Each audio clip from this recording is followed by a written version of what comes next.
J'ai reçu tant de messages, de réclamations et belé.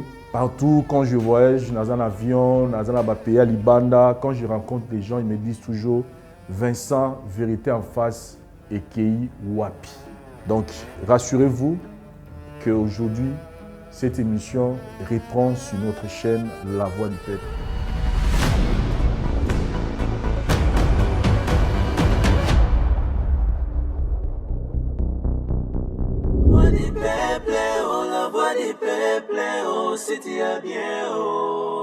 Vincent Chilouizi, étoile de la presse.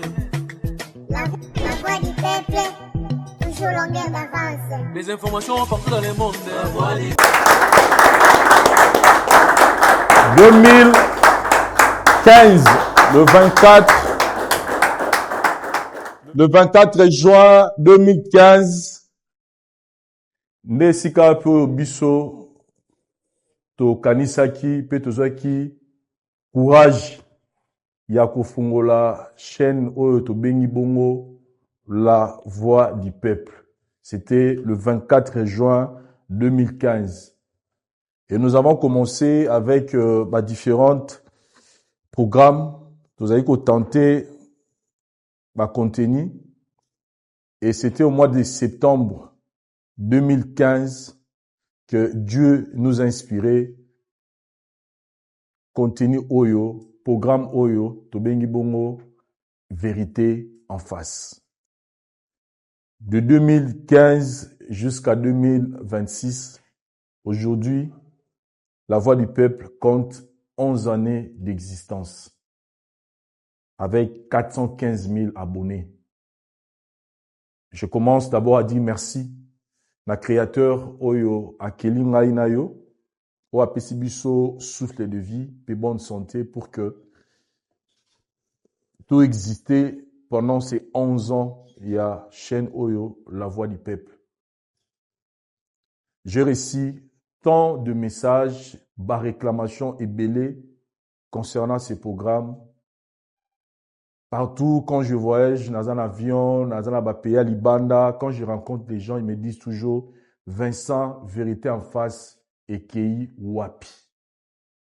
Et je disais toujours aux gens que soyez calmes, on est en train de faire pour que vous retrouviez le programme Nabino, Naba condition malam. Émission vérité en face pour Nanga, c'est quelque chose où Nzambe a tchan Nzela Nanga pour que le lot ait apporté Makambo Belé. Donc c'est une émission culte pour moi que je ne peux jamais, alors jamais négliger ou abandonner.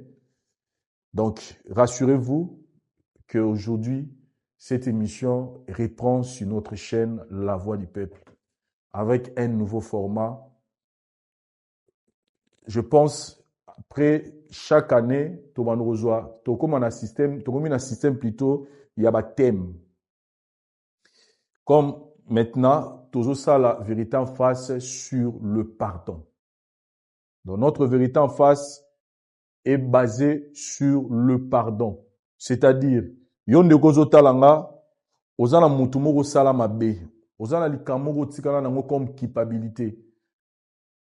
Ozana olukaka moyen nini ya kosenga ndeko na yo pardon. Olukaka ndenge nini ya koseskize, olukaka ndenge nini ya kose réconcilier na ndeko na yo, omonaka moyen nini osala te. Plateau esalami pona bio ozotalanga. Ndeko na yo azala au courant ya problème. Toi azala au courant ya problème te, mais yo buni il faut kosenga ye pardon. Plateau yo esalami pour que toi accompagner yo avec le même formule, tous en mettre à sécurité na biso, azali wana, pour nous aider au cas où, moi, ben, compréhension et que zala, na kati ya plateau oyo. Merci. Na bandego so oyo yo, pour manifester désir wana, et remon na programme oyo, vérité en face, et zonga, na banda pour na bino lelo. Et nous vous rassurons que Marambo zala encore plus mieux que nenge to salaka, mais il y aura de petits changements. Oyo, j'aimerais qu'au cours de l'émission de Tobanda Sala, vous compreniez en gros, naba makamunke miki oyo, to changer. Mais c'est une émission où il y a toujours le même contexte, il y a qu'au exhorter, il y a qu'au édifier, il y a qu'au théa, et puis il y a qu'au zungi sabatu, na droit chemin. Et merci, chers amis téléspectateurs. Aujourd'hui, nous démarrons le premier numéro et à vérité en face. Une année de silence. Et ça qui pour que Lelo, Topé Sabino, Plateau Oyo, Naba, moi, mon kio, nzamba pesi biso, na ba capacité, na ba moyen, tout ça, on a pu faire quelque chose où ils ont encore plus mieux par rapport à autres aïe qu'on présentait bino liboso. Sinon, on se retrouve tout juste après cet élément pour que tu es babongo qu'on démarre chaud na biso alelo. Merci. Voilà, chers amis téléspectateurs, comme je viens d'annoncer tout à l'heure, vérité en face na biso, tous en thème il y a pardon, tous autres travaillent sur le pardon.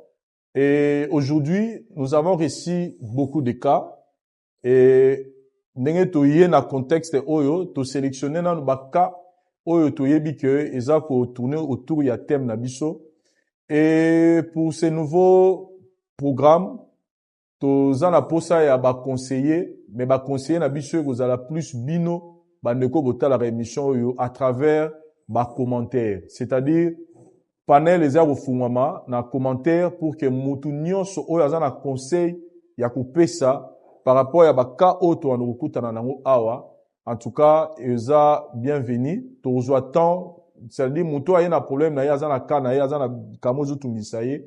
En tout cas, panel eza wana commentaire tika idée na yo tika likanisi na yo par rapport ya likambo yo to traiter awa na plateau na biso.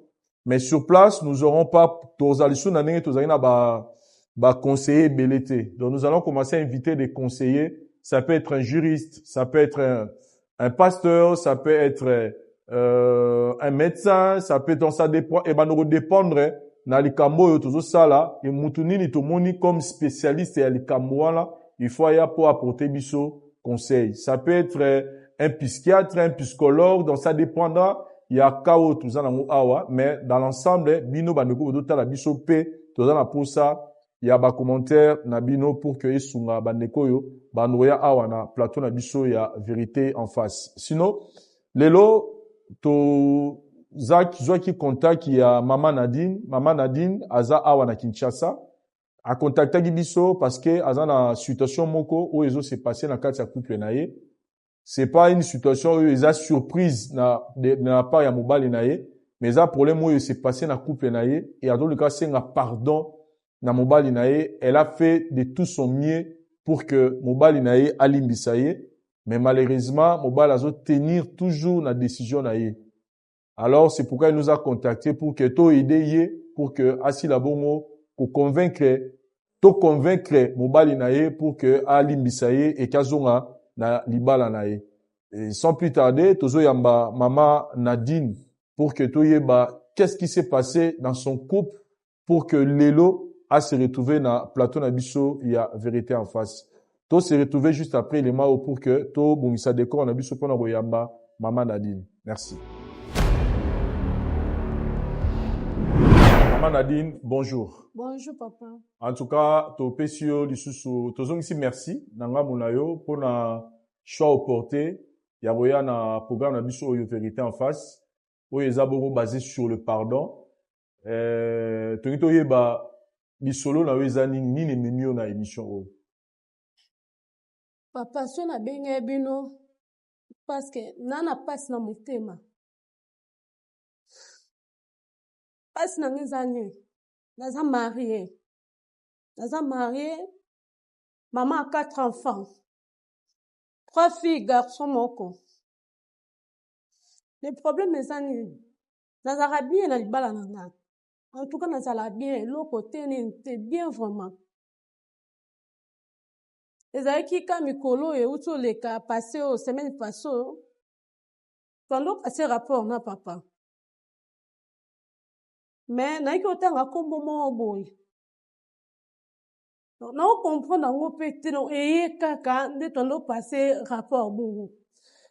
Nata la papa tindi ki ngamba na moko. Kombo ni yo tangela nga papa. No yeba kombo ngote. Otangela nga kombo nini? Asiliki. Nde sima osilika na ebisinga na kanga biloko na zonga pa biso. natali boye na shwa te papa yango nayepa na bino nasenga bolimbisi soki moye kozala bobenga mobali na nga bobondela ye na bolingo ya Nzambe. Soki to comprendre yo bien to meka pe ko zonga moi sima parce que na ngaki biso na public to yeba ce qui se passe na couple na yo o lobo za marié mère de 4 enfants et c'est-à-dire les bana bino se umeli pour bobo tabana 4 bozu déjà temps belé na papa otangi kombo pendant que bozaki na de to baba bozaki lia bombo pour na respect à bandoko ba otala biso peut-être ba terme mususu biso ba africain biso surtout ba congolais tozala mo ba tabou mingi na betali chambre ça lia bozolia bombo na papa yo tango bozolia bombo otangi kombo ya mutu mususu na place ya koma mobali na yo yo moko tsoza kotanga ngo zaki conscient to ebimaki ka boy to yebaki kotangi pe kombo te papa donc nazoyeba kutu ata te nazoyeba te naoyeba te tokoyeba kombo ya moto otangaki kombo oyo bimisaki na mongo na yo ntango bosolo papa mobali na yo asiliki papa Germain asiliki kombo ya mobali otangaki ezalaki kombo ni parce que mobali no kombo ni Germain mais sikoyo kombo ya papa otangaki ezalaki nani papa donc kombo nga natangaki donc eza kombo moko kutu donc nakoloba ke ya mutu tozala ne kala ya kala akenda na ye kala ya kala eumeli. Wow. Donc mutu yango aza ex na yo ya kala to loba kala ex ya kala donc solo kutu teke na kobota solo te. Ah.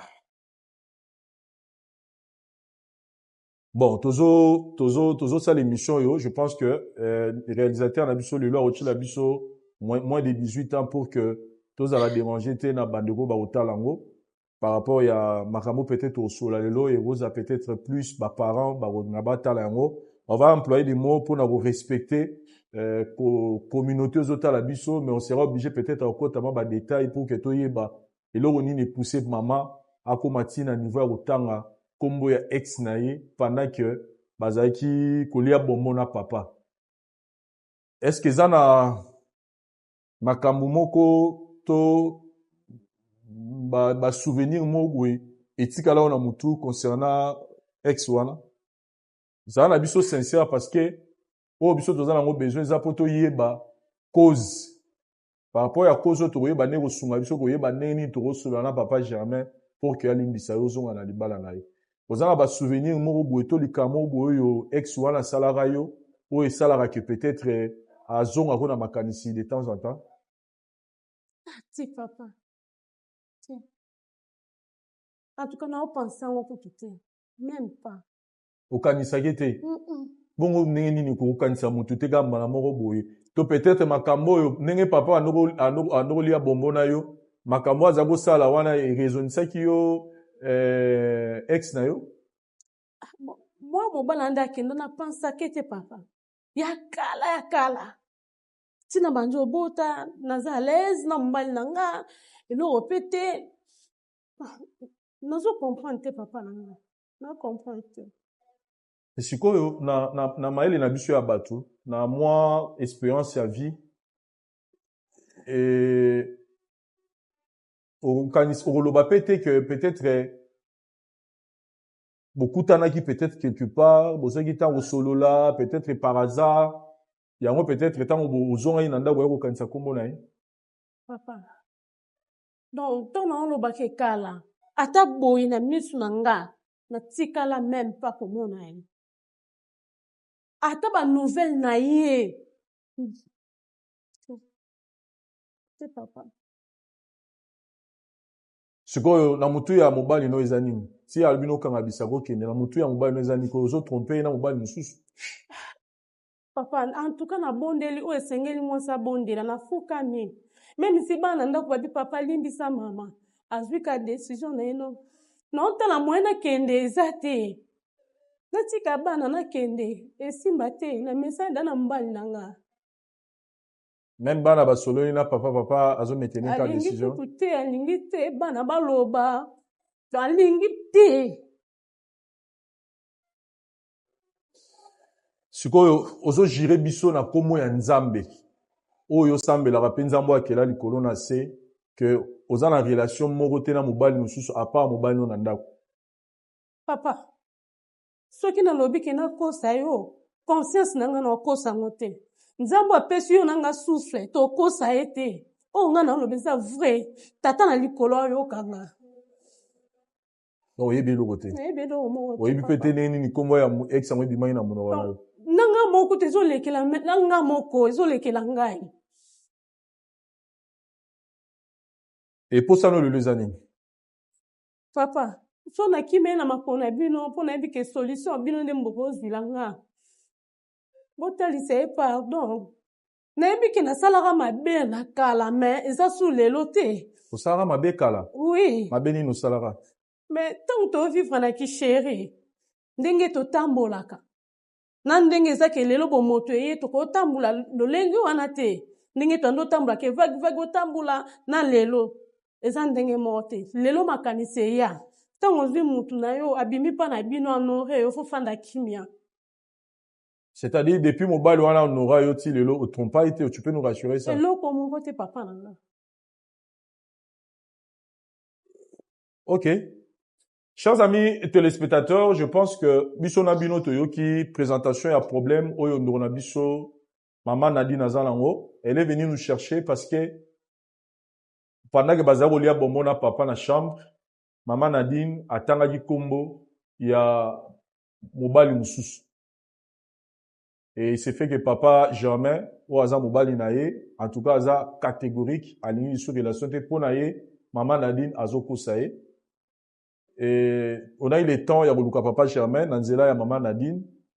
Mais sauf que, toko bimisa maman Nadine na plateau, na biso poto côté sa papa Germain, poto tout naie, ce gars osala d'accord parce que on ne veut pas, ils à la surprise. Le lingi yé moura ala d'accord. Ce gars au linga au monde à maman Nadine pour que maman Nadine a présenté yé bestiz naie, toko côté ça yé. Ceux qui a Ruboya, en tout cas, on n'aura pas le choix. Mais nous allons nous battre pour que réconciliation, vérité, problème au bazar lango, va trouver bonne solution na plateau na biso. On se retrouve juste après pour que to côté sa papa Germain, tout ça pétant au solana et l'état, maman Nadine, to bombaye na backstage. On se retrouve juste après. Merci. Voilà, chers amis téléspectateurs, vous qui nous suivez partout dans le monde à travers émission La Bisso Vérité en face, nous continuons à vous dire merci parce que vous manifestez vraiment cœur na bino c'est une émission où ils ont manqué bino na ba quotidien na bino et comme j'ai l'ai annoncé au début de cette émission, nous travaillons maintenant sur base à thème. Aujourd'hui, nous travaillons sur le pardon avec Kao Tozana Awa. Papa Germain, bonjour. Bonjour. En tout cas, je suis très content. Il y a comme un enthousiasme nayo quand je vous ai contacté pour venir passer dans ces programmes. Vous avez vraiment, mais vous étiez vraiment coopératif pour que to solanayo, sinon, n'engana tout d'abord santé nayo, ça va? Santé en tout est normal. Santé en dans ton angle ensemble, santé ça très très bien. Très bien. Papa Germain, n'engana posé question moko na nengo vivaka. Vous êtes de nature conflictuelle, vous êtes rancunier ou bien vous pardonnez facilement? Par rapport à quelque chose c'est-à-dire na vie na yo ozara rancunier to pardonnera facilement, c'est-à-dire ozaba jara bato so mutasali yo mabe okanga kanda libela to olimbisa no facilement obosani pe mais faut ta waka autre olimbisa waka mususu bo na ebite pas parce que en tout cas ngai nazama rancunier te place na fana en tout cas moi na muke mukolo ayebi en tout cas arabe bon terme na bato nyonso ozara no en bon terme. Boso mutasali yo mabe. Asali yo mabe mo rubo epende sali yo pasi oko pardonner facilement. Otiki epepe meni nao. Net mabe ni. Nazo tu nakaka pona olinga na solana yo nena epsa ko ke naza likamo na ngai na to solola sur les dossiers mo réseau concerné yo et les kanaba caméra. Yo na ngai d'abord na yeba yo avant na aborder sujet na ngai na besoin.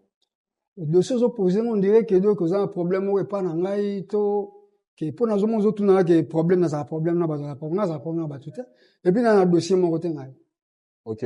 Mikolo zana mutu moko te oyo asali yo pasi atungisi motema na yo a déranger yo peut-être azangi chope bapungi azu yo peut-être sujet à réflexion mikolo. Azalité. Azate. On s'assure. Azalité. Même na domaine ya ba famille, même na domaine ya musala, zana mutu moko te apesi yo pasi mikolo.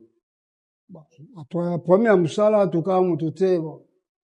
Oza problème que donc les gars côté famille na ngai bon. De la tika ka bon, elle est bon. Bon, ezana mutu moko, tozana e awa na backstage na biso. Azana posa ya kosola na yo. Sur un sujet mo rezoleka na kati ya entourage na yo. C'est quelqu'un que tu connais.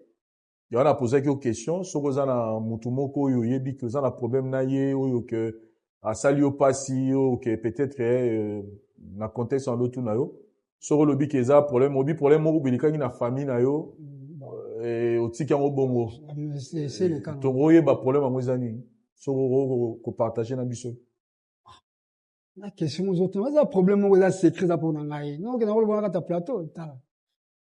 Ah, OK. Est-ce qu'on peut permettre biso kasito kotisa mutu moko awa oyo azana problème moko ala pour ça sola na yo? Problème ya déjà, so pour ça pour ça. Vous à l'aise? Très à l'aise. OK. Et pour na to boxa décor na biso na osengaka transition pour que to kotisa ndeko yo ayo koluka papa Germain pour que basolo. Merci. Osengana. Oui maman, kota. Ofana yo avant. Yo, démon. S'il vous Démon. S'il vous plaît, papa. S'il vous plaît. Nadi. S'il vous plaît, papa. Deux personnes même ngo. Nadi. Hein? Yo, on va souffrir. L'un on va souffrir. L'un bishi. Omoni yo. Vina on va souffrir na son Nadine. Okomona bo. Yo ça va na ngai. Yo mi mo ben c'est pas na yo. Hein? Ah. Papa Germain, vous êtes responsable, vous êtes père de 4 enfants. En ce moment, caméra ont filmé yo et attitude na yo, ils ont affecté directement image pe ya bana na yo. Place bazali pour un respect na bango. S'il vous plaît, sur vos fans là, tous attendent au solo là. S'il vous plaît, papa. Papa, so bo mo benga ngaite. Parce que là c'est na mon elongi o bote liboso na ngai. S'il vous plaît. Je comprends. Au gros monde a su elomité. On moninga na début na poser quelques questions. Alu gana yeba. Sokoza la problème na moto pour que tout ka osola. Kanda eza mopaya et ya kapé leki. Mais loko esangisaka biso ezali bongo bolingo. Je comprends que Rose a la déçu. Je comprends que Rose a l'affecté na makambo komeli yo. Mais to moniteur maman na di na koti awa osiliki.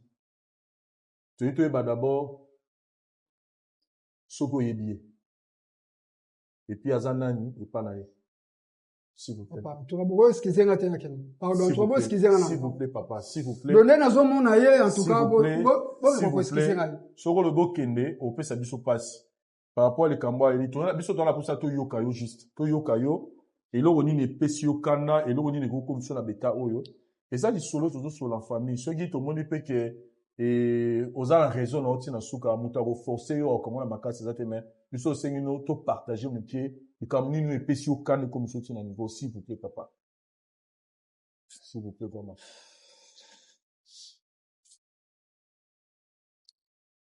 Merci beaucoup. Ni ne pouvons lier. Pose à la canne, ma casse, bon, et tant, on met les mamans, Nadine, en côté, ah.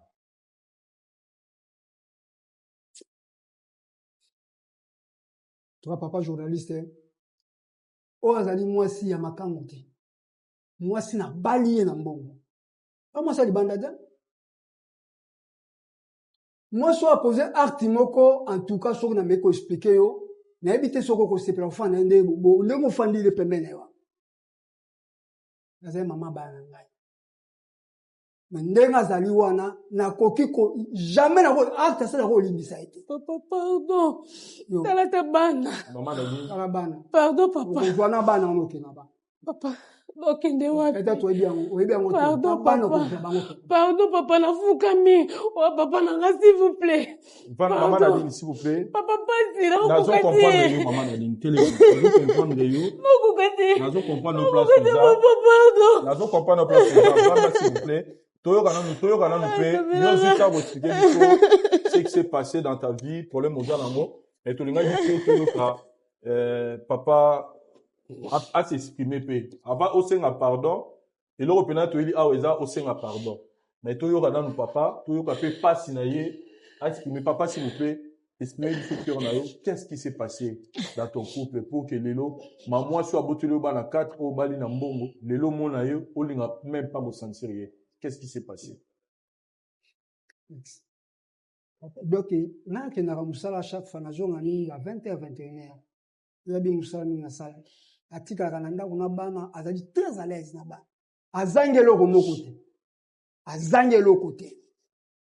C'est toujours de famille habité. Moi, on a vu ça, moi, ça, qu'il y a eu congé. Pour tirer na bano, nous sommes mis à Katanda. Et ça, donc, moi, c'est un gars, bana, ti, papa. Je disais, maman, lelo, na posa na openza journal. Quand le zama jour mora bien, samedi, ndenge na bimaki na jour mo avant, na posa na mwasi na ngai. Pendant na jour mwasi na ngai, alambi pe bien to bien na ye, to côté na chambre. To bando solo la na ye, tant to kati ma solo. Ainsi, oza mukolo oza mwana mukete, ali mwasi na ngai, na sengi ba besoin na ngai. Bolia bombo tout déjà ta tel mais à bombo pour na respect. Oui, tant on a sengi besoin na ngai. Maman alobelo ko mon côté. Na tant on a sima ndenge lobi akolia bombo et puis maman azoko benga kombo moko so da Jérôme. Jérôme. Gabi Jérôme a uti api. Pendant que vous allez qui kolia bombo na maman. Oui. Il y a même si kombo ya Jérôme. Jérôme a uti wapi. Atiki afanya tourner 3 fois. Ngabe expliquer na Jérôme 8. Jérôme msaza na katanda quoi. Parce que binga ikomo na Germain, banda bo mwana bikomo na Germain, babota na koma Germain. Jérôme 8 wap expliquer ngai. Moi ça zo be sué comme l'autre. Dena bimu na chambre. Alati bilama bimu na chambre na bimu na tongo wana, na bandi ko tuna question. Akei na bimite expliquer ngai. Ani ko expliquer ngai te. Yango na ebisaki ye. Okokende pa Jérôme na lelo kaka. Na ndako nango soko fanda susu. Na ndipe ko mona oli susu te. Soko ko zwa nyoso tu na ndimi na tika la même ata na nat na bana kolala nango ke na fana na kata ndako. Je vous comprends papa, c'est un choc. Kozana mwasi na ndako oyo bali, ngape naza marié lokola yo. Oyo kake mwasi na yo azotanga kombo ya mobali mususu. Pendant que bozoli ya bombo na ye, c'est vraiment un choc. Bible sibiso epesi biso autorisation ya kokabwana na partenaire na yo kaka na ka ya infidélité. Kotanga kombo na ya mobali mususu pendant que bozala ba moment d'intimité na bino eza eloko moko ya signe moko mabe. Mais jugement nyonso ezo dépendre na yo. Oyebi mwasi no malamu. Oyebi esika bowuti. Oyebi ba parcours nini boleki. Si bobota bana 4 bozala lelo ensemble ndenge bozali, yo yebi ye koleka biso. Ba signe bonga e ba signe ezalaka ya mwasi azokosa mobali na mwasi azotamna na bosembo ba signe eza. C'est vrai que mwasi to mobali ba surprise ezalaka. Parce que peut surprendre on a mutumo za otala te mais quand même moi ba signe ezalaka. Na ngaki lelo c'est vrai que j'ai décision lingi di susute mais ngaki quand même moi yoka lelo mwasi na yo parce que jusque là aza mwasi na yo oyoka pe eloko ni na ngaki bisa lelo par rapport à parce que yo insista comme ça dit Jérôme azali nani parce que yo Germaine to éviter to rolo ba saki erreur place ya Germain Jérôme ezo que ne nire ba prépare mon à côté liété mais au moins to yoka ye eloko nini oyo koki koloba par rapport ya makambo ekomelaki bino. Maman Nadine, napesi yo occasion lilo, je comprends. Je ne sais pas, on a beau non kokota diable na makambo parce qu'on a toujours tendance à dire que le diable combat les mariages. Je ne sais pas quoi dire, mais je suis là pour vous soutenir. Papa Molong Alinoza Awa. Jusque là, au yebisa qui était Jérôme Azanani. Yebisaye Jérôme Mango Azalinani. Et puis Nino Goro Yebisaye par rapport à Makamuno Sonenge Eleki.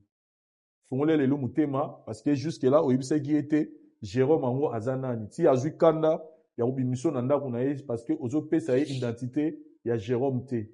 Lelo à travers ces plateaux, Ogoro Yebisaye Jérôme Azanani et ceux qui posent les caméras Yebisaye par rapport à Libala na. Fongola motema parce que tant au lobby nesika wa piso biso to so moyen ya ko luka neni ni réconciliation ko ya na Libala na bino. Papa, nasengi mo bolimbisi. Alimbisanga za mobali nanga. Nabengaki papa tout le temps ndako aza papa nanga. Azwaka soin nanga na bana nanga. Tango ndotu nanga namoni moko steke eza te. Jérôme mobali nanga te. Azalaki. Ndenge ezalaki bolingo bozo vivre naki chéri nakala. Eza su lelo te. Nga naza mwasi na ye. Naza mwasi Jérôme te. Nanga moko ezolekela ngai ndenge natangi kombo. Papa limbisa. Limbisa mobali nanga pardon. Nadine okosi. Salata bana. Nalobi na yo kosi. Papa. Nga nalobi nabi okoluka Jérôme wana. Nalobi na okoluka Jérôme. Oyebinga muke ya. Pardon. Naso bi ofani nga oyebinga muke. Salata Nabi okoluka Jérôme wana. Salata grâce. Pardon papa. Pe bosana ngai na zo bosana ngai. Bosana ngai na vina bosana ngai. OK. Tili wa bosana ngai. Atokutika na nzela bosana ngai. Otika lokanga na mobile. Na biso bosana ngai. Na lobi na yo bosana ngai. Me mana téléphone ngala musana na yo. Me makango. Okendo luka Jérôme wana. Mwasi mabe. Ndoki ya mwasi.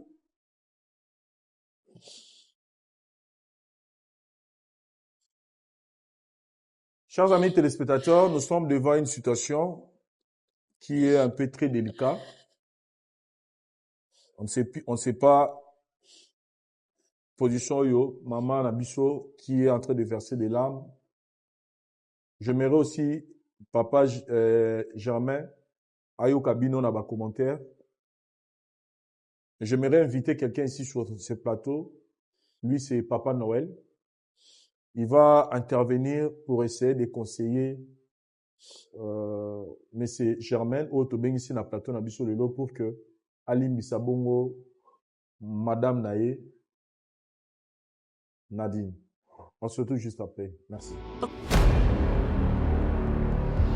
Bonjour, fidèles téléspectateurs, et la grande joie est de vous retrouver encore une fois de plus après un long bail. Nous sommes dans Vérité en face, la haute tribune de la vérité et l'autoroute du sens aigu de la vie sociétale. Aujourd'hui, encore une fois de plus, nous sommes avec vous. C'est pour régler un problème qui se passe dans un couple. Nous savons que le problème est vraiment récurrent. C'est un problème qui va faire couler beaucoup de salive et d'encre. Un problème qui va susciter des émules parmi les gens. Mais nous sommes obligés d'en parler parce que nous avons une mission. La mission que nous avons, c'est d'évangéliser, de rapprocher les gens et même d'unir les couples. Le problème qui s'est passé entre Papa Germain et Maman Nadine, c'est un problème qui peut se passer dans beaucoup, ou qui se passe dans beaucoup de couples. Sauf que, lorsque c'est pas révélé, c'est resté caché. Mais ici, il y a un problème. Nous avons suivi d'abord la dame, qui a parlé et enfin son époux qui a parlé. Ici, nous ne regardons pas les problèmes seulement avec un œil simple. C'est une situation très compliquée, mais Dieu va nous aider à aller avec eux jusqu'à trouver. Ici, on parle, nous avons dit que le thème central, c'est le pardon. Alors, quand nous parlons du pardon, nous allons donner l'échelonnement. Nous allons donner à partir du plafond jusqu'en bas. En parlant du pardon, nous voyons d'abord sur le plan divin. Sur le plan divin, il y a ce qu'on appelle la miséricorde. C'est pourquoi nous appelons Dieu miséricordieux, parce que Dieu a effacé tous les péchés de l'homme qui croit en son Fils comme Seigneur et Sauveur personnel. Et cet homme, Dieu efface tous ses péchés et lui donne le pardon jusqu'à obtenir la vie éternelle. Nous descendons au niveau de la nation. Au niveau de la nation, nous avons ce qu'on appelle grâce présidentielle. Et là, c'est le magistrat suprême, qui est le président de la République, qui accorde la grâce, quel que soit le mal que la personne a fait, selon les dispositions de la Constitution. Tokiti, tokomi na niveau yabatu.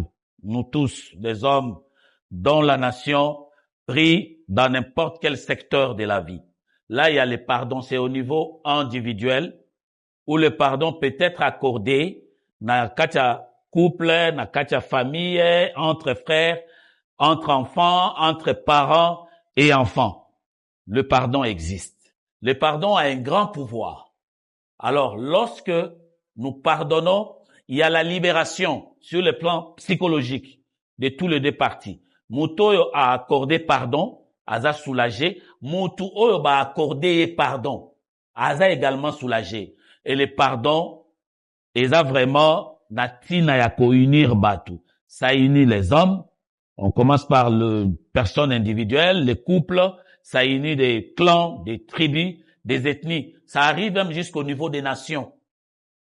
Et le pardon a pour but, il y a kolongola inimitié, donc qui est ennemi, hein. C'est un mot simple.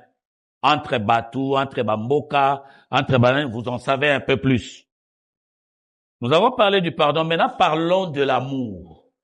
Parce que le problème qui a uni ces couples, c'est l'amour, ne l'oublions pas. L'amour a fait que, mutuauti na famille na ye, mobali, ake kokutana na mwana mwasi auti pe na famille mususu. Baye bafandi esika moko.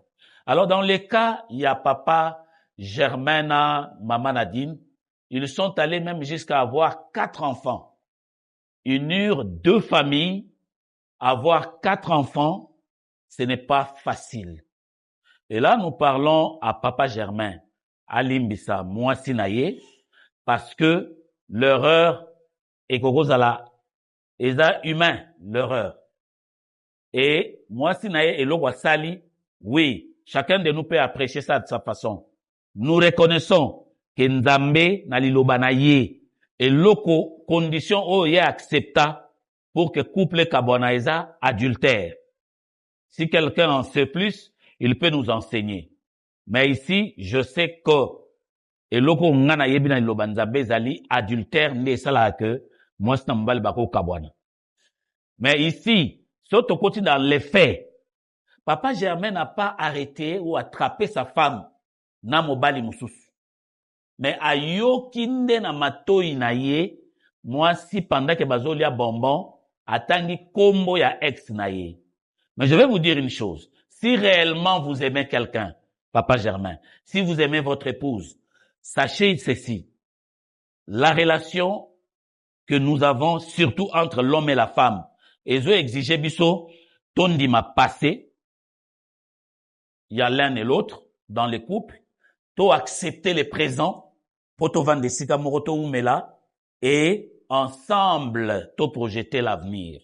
Voyez la vie de l'enfant, des enfants, voyez votre épouse après, voyez Yomoko après cette situation, faites attention, prenez une décision qui va faire vivre ta famille, qui va rester, laisser en union toutes les 2 familles. À moi, si na yo, ya yo, et qui va donner aussi aux enfants le goût de vivre et d'avancer dans la vie.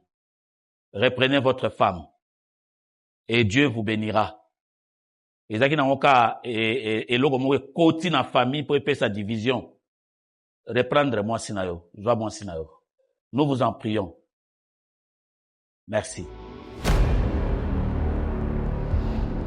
Merci beaucoup na Papa Noël pour na exhortation na yo, intervention na yo, na bit ya ko yeba ko réconcilier couple oyo. Eza sur le point ba kabwana par rapport ya likambo komeli bango.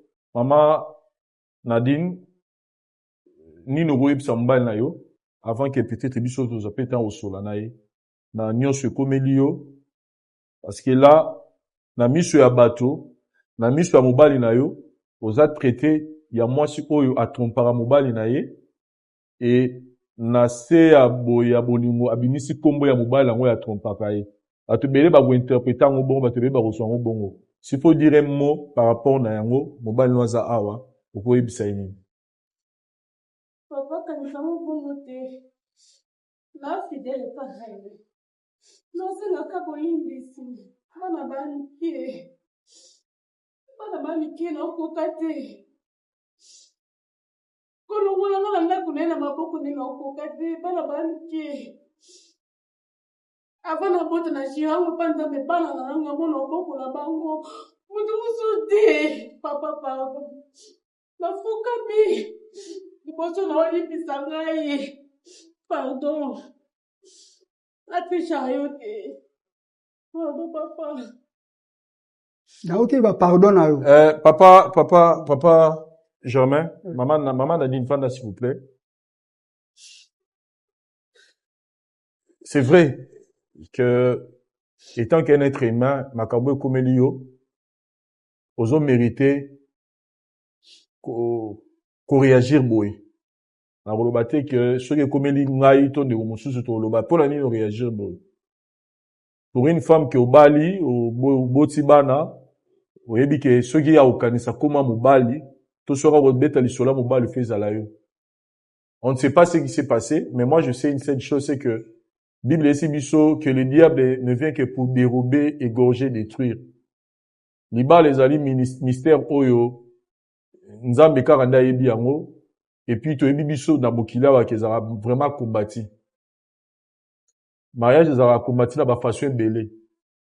Moi je ne dis pas que moi sinon aza innocente to aza innocente te mais nga na sengi na yo nde ozongisa motema nsima parce que yo ndo yebi soki bokomi niveau ovanda boboti bana 4 bozwi temps nyonso bozwi na ye c'est parce que oretrouvaki makambo ya malamu epa na ye kozwa kaka décision malamu olobaki otiki ye parce que atangi nkombo ya mobali mosusu pendant que boza kolia bonbon pour une fois en tout cas ekozala un peu injuste na ngambo na yo. C'est comme si ozako luka eloko mo ekoma na couple na bino pour que ozwa décision zu lelo. Et puis ça na lisesemo balobaka bazwa mokano na kanda te. Moi ce que je peux vous demander ni papa Noël tolobawa pesa non sous seconde chance.